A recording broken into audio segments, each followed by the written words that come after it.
महाराज जी, क्या मुक्ति होना कुछ पाने का नाम है या सब छोड़ देने का? क्या पकड़ा है, क्या छोड़ना है, बस समझ लेना है। क्या पकड़ा है? तुमको किसी ने कोई पकड़ रखा है क्या?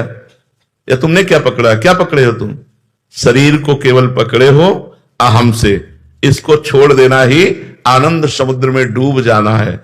जैसे हम कोई भी भोग भोगते हैं, अच्छा पदार्थ पाते हैं, या नेत्रों का भोग, या कोई भी भोग भोगते हैं, तो हमें सुखानुभूति होती है। जितना त्रिभुवन में भोग है वो आनंद समुद्र भगवान के एक बिंदु के सीकर से पूरे त्रिभुवन में से। सीकर का मतलब समझते हैं? जैसे ऐसे किया जाए तो एक बूंद पानी आया, और ऐसे कर दिया जाए तो कई रूपों में बिखर जाता है, कई भागों में बट जाता है, उसे सीकर कहते हैं। जो एक बूंद का कई हिस्सा होता है उसे सीकर। आनंद सिंधु के सीकर से पूरे त्रिभुवन में विषय आनंद जो है वो उसके सीकर का है। जो आनंद सिंधु सुख राशि, सीकर ते त्रैलोक सुपासी, सो सुखधाम राम असनामा, अखिल लोकदायक विश्रामा।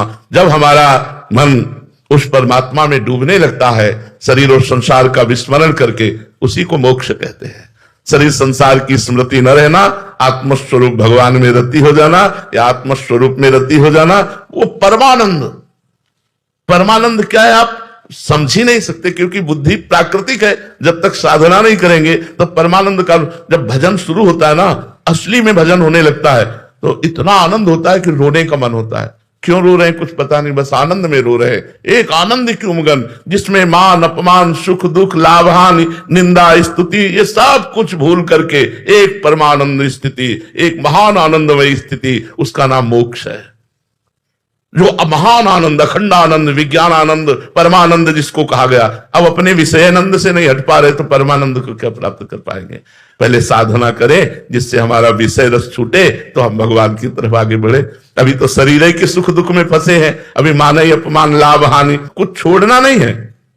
जैसे रह रहे हो ऐसे रहना है, केवल अंदर से आसक्ति हटा देनी है। आसक्ति हट गई, बढ़िया बात बन गई। आसक्ति है तो एक लंगोटी कमंडल में भी आसक्ति हो सकती है।